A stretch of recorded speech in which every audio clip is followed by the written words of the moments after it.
Assalamualaikum warahmatullahi wabarakatuh.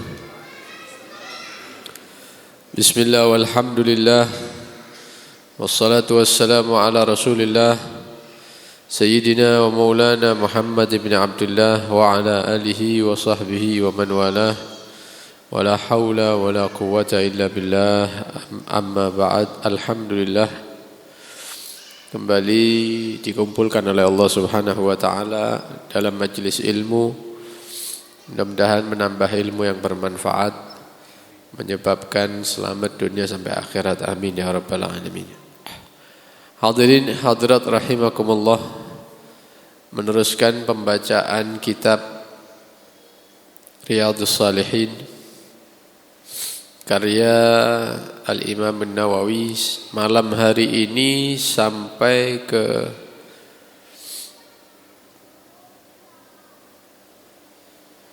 hadis yang ke-6. Sampai kepada hadis yang ke-6, diriwayatkan dari Abi Ishaq Sa'ad bin Abi Waqqas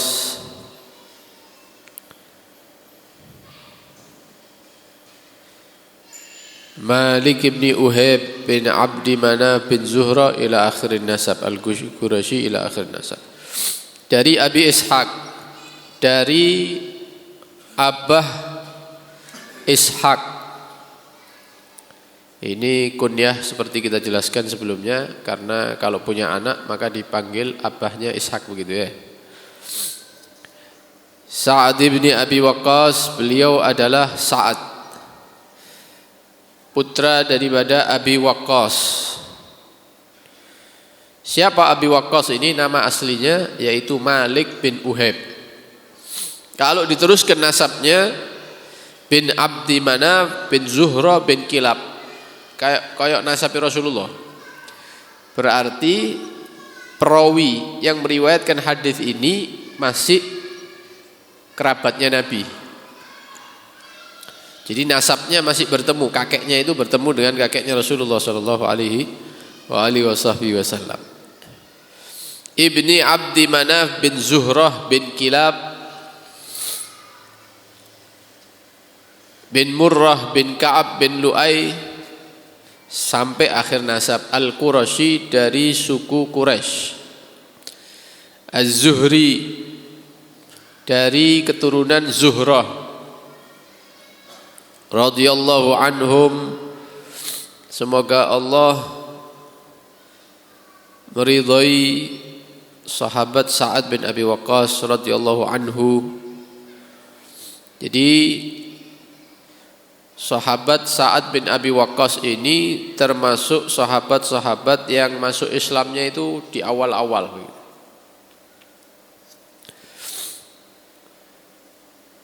Insyaallah nanti di pertemuan selanjutnya akan kita kisahkan bagaimana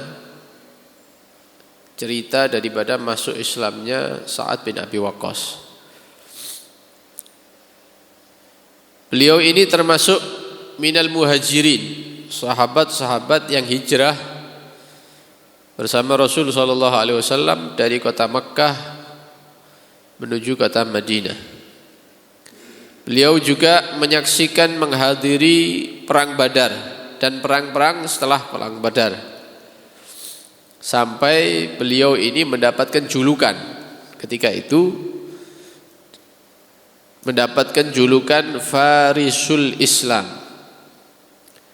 Faris itu penunggang kuda, ya, penunggang kuda yang hebat, yang tangguh, yang membela agama Islam.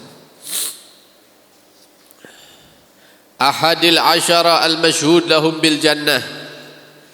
Sahabat Sa'ad bin Abi Waqqas termasuk salah satu daripada 10 sahabat yang disaksikan langsung oleh Nabi Muhammad sallallahu alaihi wasallam. Mereka adalah termasuk penghuni surga. Ya, biasanya dibaca di khutbah Jumat itu ya. Alladzina hum tamamul asyarah Talhat al-Fayyad wal Hawari Zubair wa Sa'dil Huda wa Sa'idil Khair wa siapa satunya? Abdurrahman. Ila akhir ada 6 orang yang sisa. Ya, karena 4-nya adalah al-khulafaur rasyidun. Sayyidina Abu Bakar, Sayyidina Umar, Sayyidina Utsman dan Sayyidina Ali. Sebagian ulama mengumpulkan nama-nama mereka. Mengatakan dalam syairnya, mengatakan wa afdalu ashabin nabiyyi makanatan, paling afdalnya para sahabat Nabi dalam kedudukannya, wa manzilatan man busyiru bi jinani, yaitu sahabat-sahabat yang diberikan kabar gembira bahwa mereka termasuk penghuni surga. Ini paling afdalnya sahabat. Siapa mereka? Sa'idun. Yang pertama Sa'id, yang kedua Zubair,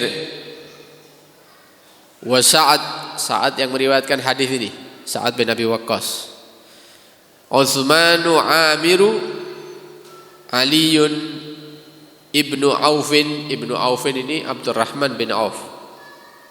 Talhatun al-Umarani, yaitu Sayyidina Umar ibn al-Khattab, ya, dan sahabat Amr al-Amrani. Jadi jumlahnya mereka ada 10 sahabat Nabi yang mendapatkan persaksian langsung bahwa mereka adalah sahabat-sahabat yang menghuni surga nantinya. Nah, termasuk daripada yang dikenal daripada sahabat Sa'ad bin Abi Waqqas ini, beliau termasuk salah satu daripada 6 orang yang disebut Ashabus Syura. Jadi kalau ada perkara-perkara penting, Nabi mengumpulkan orang-orang yang senior untuk diajak musyawarah. Itu ada 6 orang yang dikumpulkan, termasuk Sa'ad bin Abi Waqqas ini ikut di situ. Jadi ini orang khusus begitu. Sa'ad bin Abi Waqqas ini orang khusus.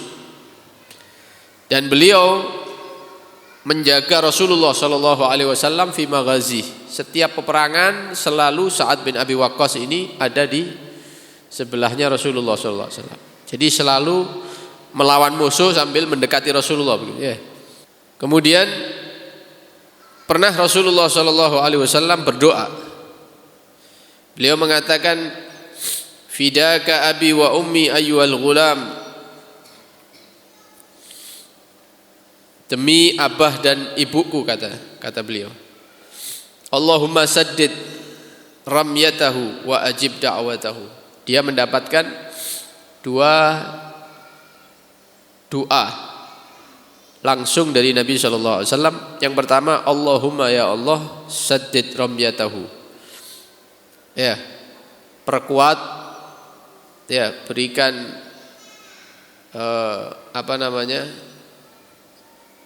keunggulan di dalam lemparannya. Artinya didoakan kalau mana itu tepat terus sama Nabi. Sa'ad bin Abi Waqqas. Yang kedua, wa ajib da'watahu, kalau doa engkau ijabah ya Allah doa-doanya. Dapat doa dari Rasulullah, 1 lemparan beliau, tembakan beliau supaya tidak meleset. Yang kedua, doa-doanya selalu diijabah oleh Allah Subhanahu wa taala. Ila akhir, panjang ini sejarah daripada sahabat Sa'ad bin Abi Waqqas. Beliau meriwayatkan dari Nabi sallallahu alaihi wasallam 270 hadisan, 270 hadis. Meriwayatkan dari Rasulullah 270 hadis, termasuk hadis yang kita baca malam hari ini. Baik. Meninggal sahabat Sa'ad bin Abi Waqqas ada di tempatnya dia di daerah Aqiq. Ya, dari Madinah itu beberapa kilo begitu, kota Madinah. Kemudian beliau digotong jenazahnya menuju kota Madinah, disolatkan oleh gubernur Madinah ketika itu Marwan ibn al-Hakam. Meninggal dan disolati di kota Madinah. Meninggalnya di Akik dan disolati di kota Madinah. Ada satu kisah dikatakan lamma hadarathul wafah da'a bi khalqi jubbatin lahu. Ketika beliau merasa sudah datang hari kematiannya, ajalnya sudah datang, sahabat Sa'ad bin Abi Waqqas ini minta diambilkan pakaian yang sudah apa ya, wis elek ngono ya, kain yang sudah jelek, wis kalau bahasa kita hampir seperti gombal begitu ya, bukan sesuatu yang bagus. Kemudian beliau berkata, kaffinuni fiha. Nanti kalau saya meninggal, ini kain yang diambil ini jadikan kafan saya, katanya. Maka yang disuruh ini kok bertanya-tanya, kok enggak disiapkan kafan saja yang putih atau yang. Maka dijawab oleh sahabat Sa'ad bin Abi Waqqas, inni kuntu laqitul musyrikina fiha yauma badrin. Ini kain ini yang saya pakai ketika perang Badar. Ya, ketika perang Badar menghadapi orang-orang musyrik. Nah, setelah perang Badar kain ini tak simpen. Memang tak niati buat kafan. Jadi perang Badar itu memang di mata para sahabat itu memang perang yang luar biasa ya. Menunjukkan bangkitnya Islam ketika itu. Ya, bangkitnya Islam, tampaknya kekuatan daripada kaum muslimin. Jadi disimpan sama Sa'ad bin Abi Waqqas. Kemudian ketika merasa sudah datang hari wafatnya dikeluarkan untuk dijadikan kafan oleh beliau. Wa kanat wafatuhu sanah 8 aw 55. Ketika itu umur beliau meninggal sekitar 60 atau 70 tahun. Ada yang mengatakan hampir 80 tahun. Nah, kita masuk kepada hadis yang diriwayatkan oleh sahabat ini, Sa'ad bin Abi Waqqas, orang khususnya Rasulullah ini ya. Beliau mengatakan, ja'ani Rasulullah sallallahu alaihi wasallam ya'uduni ama hajjatil wada' min waja'in ishtadda bi. Mendatangiku Rasulullah sallallahu alaihi wasallam. Jadi Rasulullah datang kepada sahabat ini tujuannya ya'uduni,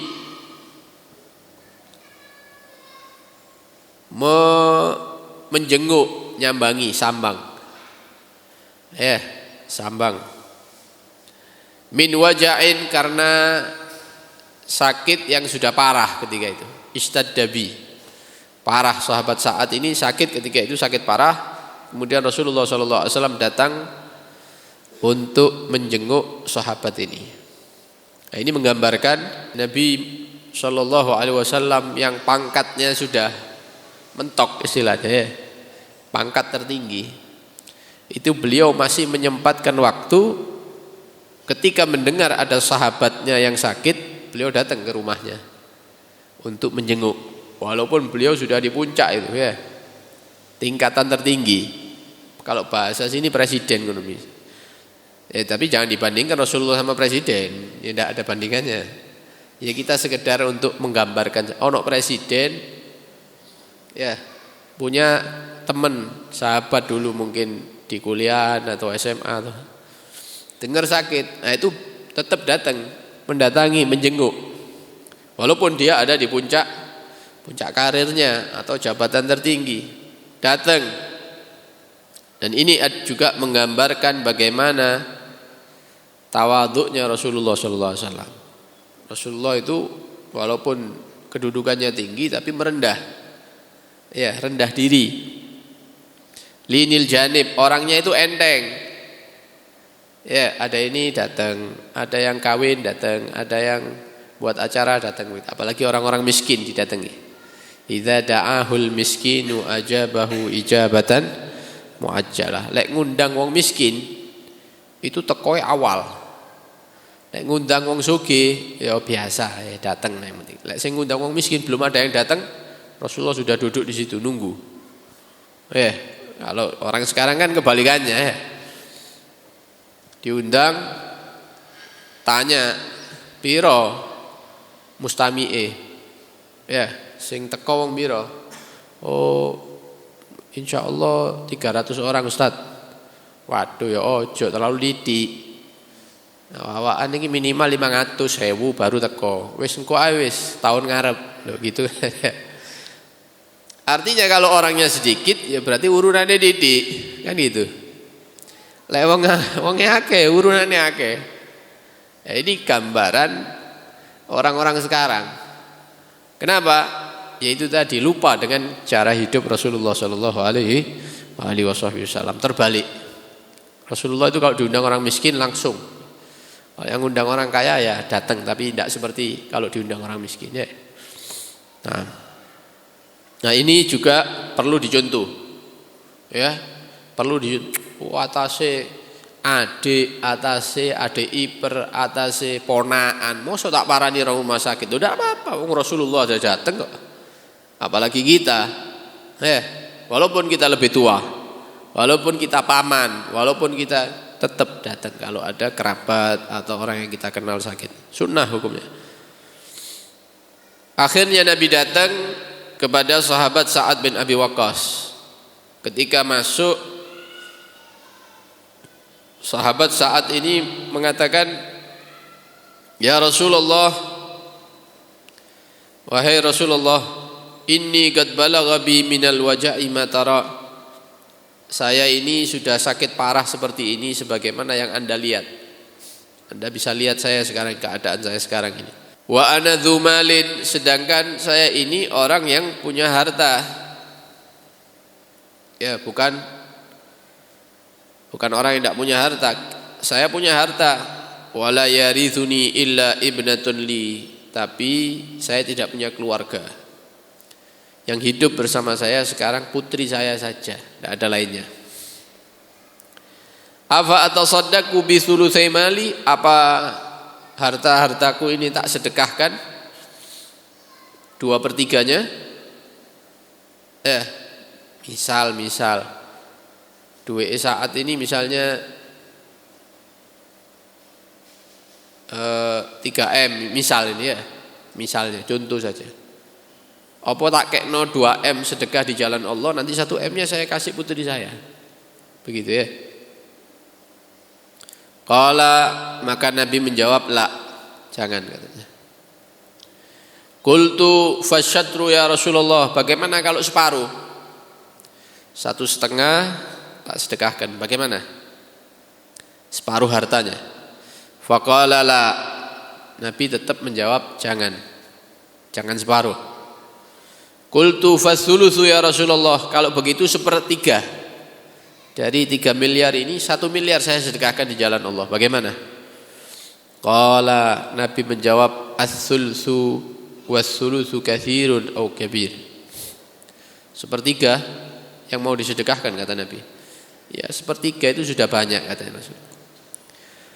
1/3 itu sudah nominal yang besar katanya Rasulullah. 1/3 dari keseluruhan harta ya. Kemudian Nabi pesan sama sahabat ini, innaka intadzara warasataka aghniya'a khairun min antadzarhum 'alatan yatakaffafunan nas. Kalau suatu saat kamu ditakdir meninggal sama Allah, kemudian ahli waris kamu itu mewarisi harta kamu sehingga mereka menjadi orang yang tercukupi, ya.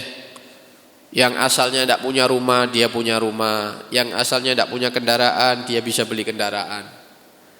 Yang asalnya kesulitan ini, kesulitan itu menjadi termudahkan karena mendapatkan warisan dari orang tuanya. Kata Nabi, itu khairun, lebih baik. Ya, lebih baik. Ketimbang kamu wafat, ternyata mereka tidak mewarisi harta daripada kamu sampai mereka minta-minta sama orang. Jadi diajari sama Rasulullah, kalau kamu punya harta dan ente anggap harta itu banyak, pikirkan masa depan anak juga. Kalau mau sedekah boleh disedekahkan, tapi pikirkan kira-kira kebutuhan anak-anak ini setelah meninggal seperti apa. Sekiranya orang tua meninggal, anak tidak sampai minta-minta, Ndak sampai utang-utang, ndak sampai nyilih duit bank, ndak sampai renten, ndak sampai. Kenapa? Ya itu tadi. Hartanya disedekahkan semua di jalan Allah. Kata Nabi, ya lebih baik anaknya tercukupi ya ketimbang disedekahkan semua kemudian anaknya minta-minta di jalan-jalan. Ngutang-ngutang sama orang kan kasihan. Nah, ini yang diajarkan oleh Nabi sallallahu alaihi wasallam. Wa innaka lan tunfiqa nafaqatan tabtaghi biha wajhallah illa ujirta 'alaiha hatta ma taj'alu fi imra'atik.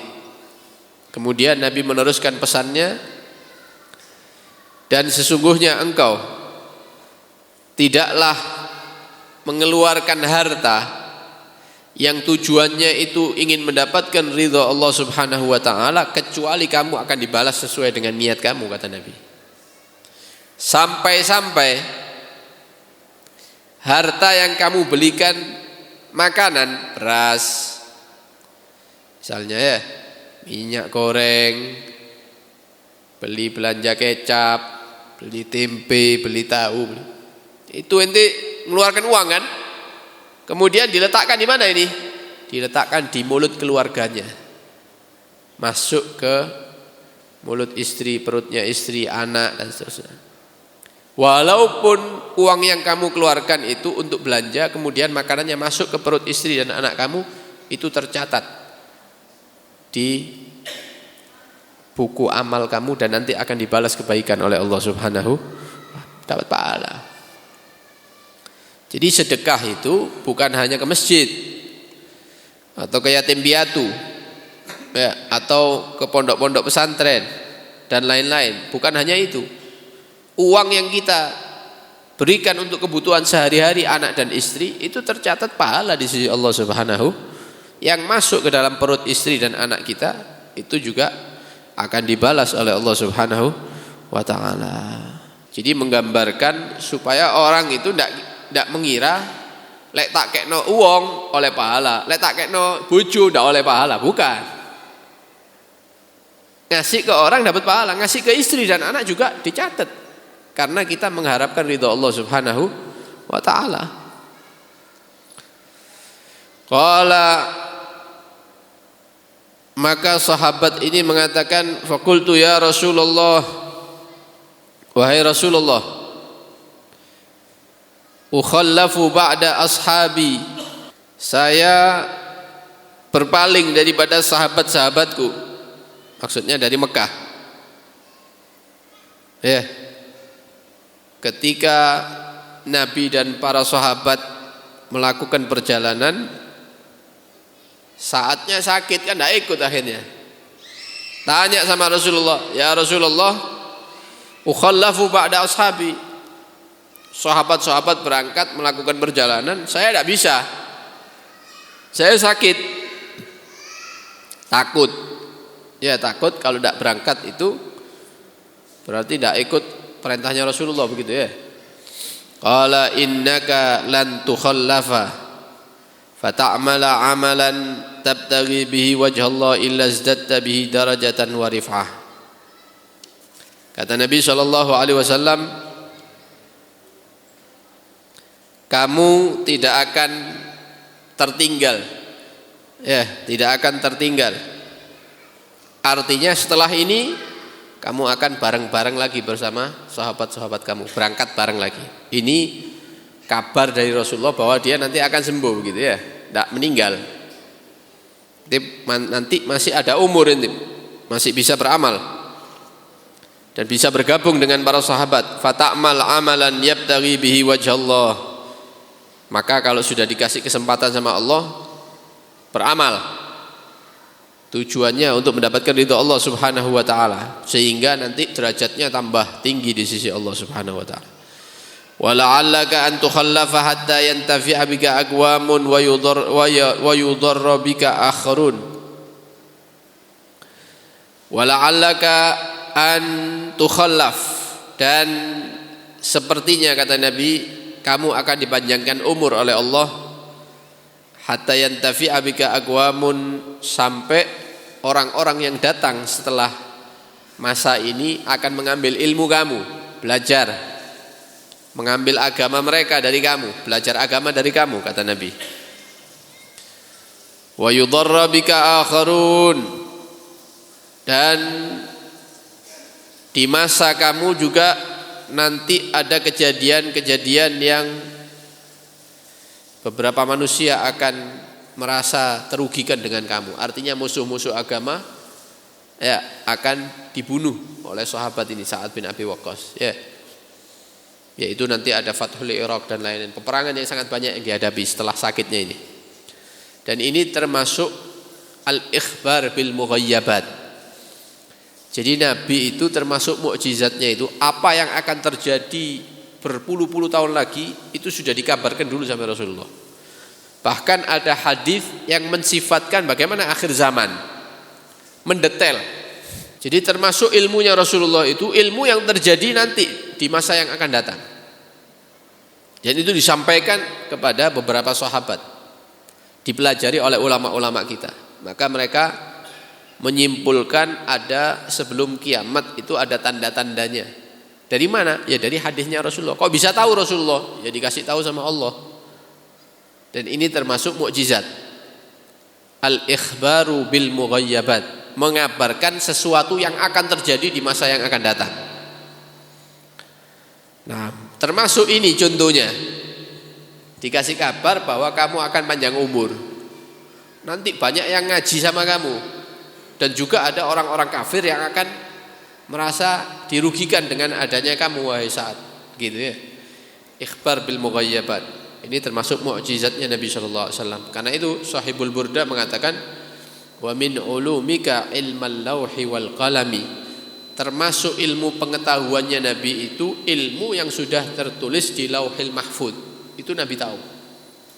Tentunya dengan izin dari Allah Subhanahu wa taala. Setelah mengabarkan ini, Nabi berdoa, Allahumma amdi li ashabi hijratahum wa la taruddahum ala aqabihim, lakinnal ba'is Sa'du ibnu Khawlah yarthi lahu Rasulullah sallallahu alaihi wasallam an mata bi Makkah, muttafaqun alaih.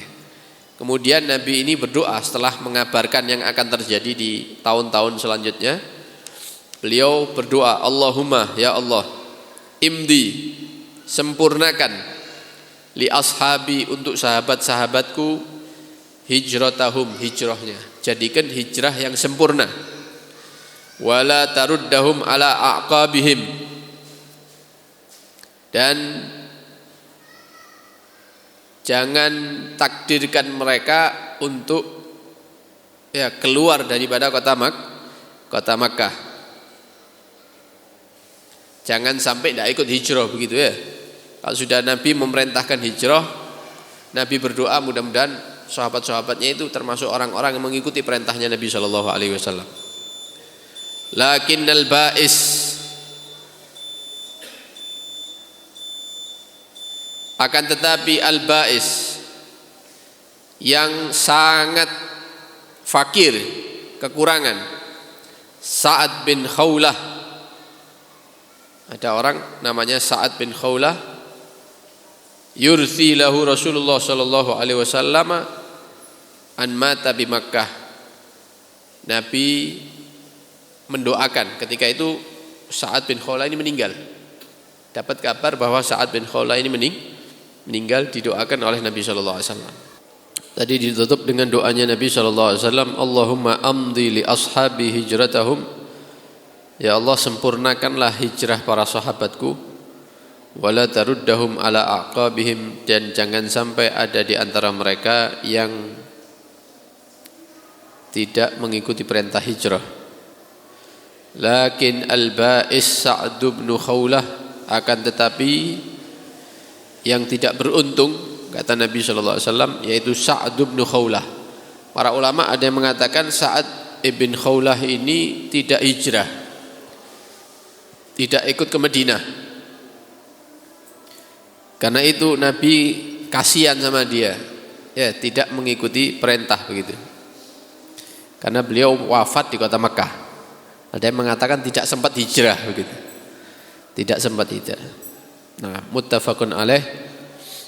Hadis ini diriwayatkan oleh Imam Bukhari dan Imam Muslim. Dari apa yang kita baca pada malam hari ini dapat kita ambil beberapa poin, yaitu yang pertama, bagaimana cintanya para sahabat kepada Nabi sallallahu alaihi wasallam. Selalu mendekat kepada Rasulullah, menjaga, memperhatikan keselamatan Nabi sallallahu alaihi wasallam, sampai mereka berhasil mendapatkan doanya Rasulullah sallallahu alaihi wasallam. Bagi kita berarti harus mendekat kepada orang-orang soleh, harus dekat dengan para ulama. Harapannya mudah-mudahan dengan kedekatan itu mendapatkan doanya mereka. Itu yang pertama. Yang kedua, menyediakan kain untuk kafan kita itu boleh. Menyediakan kain untuk wafat kafan kita ini, kafan wafat boleh hukumnya, karena sahabat juga melakukan. Cuman jangan nyiapkan kain kafan tok, siapkan amal soleh yang banyak gitu ya. Nah, boleh menyediakan itu. Ngalup iku jenenge ngalup. Nah, oleh ngono iku arep-arep mati, bukan arep-arep mati. Supaya kita ingat mati, tidak urusan duniawi saja. Yang berikutnya, yang ketiga, bagaimana orang yang lebih tinggi kedudukannya itu masih meluangkan waktu untuk perhatian kepada orang yang di bawah. Dan ini sifat daripada pemimpin sejati begitu. Yang ketiga. Yang keempat, boleh bagi orang yang sakit untuk menceritakan sakitnya kepada orang-orang tertentu, jangan semuanya. Pengumuman, saya sakit ini, enggak. Tak oleh pahala akhirnya. Nah, orang-orang tertentu diceritani loroe tidak apa-apa. Utamanya dokter. Jadi kalau ada orang sakit ditahan, meneng, dirasakno, sabar, itu pahalanya besar. Dan itu sifatnya para anbiya, para nabi dan para rasul. Tapi orang-orang seperti kita semampunya. Boleh cerita kepada orang tertentu, boleh. Utamanya kepada orang yang berusaha untuk ngobati, dokter itu. Digawa nang dokter ambek keluargae, apa keluhannya Pak? Apa yang dirasakan? Tidak boleh sama ustadz itu saya cerita. Loh ya muli ya. Ya apa tuh dokter wis antri gak gelem cerita, repot ini ya. Boleh kita cerita sakitnya apa, atau kepada orang-orang terdekat kita. Sing tak rasakno begini, boleh. Sebagaimana sahabat ini menceritakan sakitnya kepada Rasulullah sallallahu alaihi wasallam. Yang keempat, bagaimana Nabi mengajarkan memperhatikan masa depan keluarga setelah meninggalnya kita itu penting. Bukan memperkaya mereka, bukan, supaya mereka tidak minta-minta sama orang. Duduk di kayak oma 3 tingkat, bukan. Sediakan rumah yang cukup, kendaraan yang pantas begitu ya. Sekiranya dia tidak sampai cari-cari uang kontrakan, sampai ini kasihan. Jangan sedekah-sedekah tapi istrinya kekurangan. Sedekah ke sana sini tapi anaknya kekurangan. Jangan seperti itu.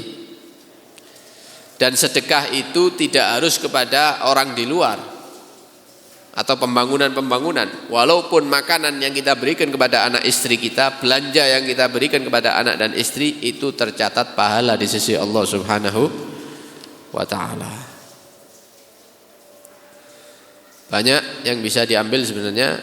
Kita cukupkan sampai di sini, mudah-mudahan menjadi ilmu yang bermanfaat. Amin ya rabbal alamin. Sallallahu alaihi wasallam Muhammad wa alihi wasallam. Alhamdulillahi rabbil alamin.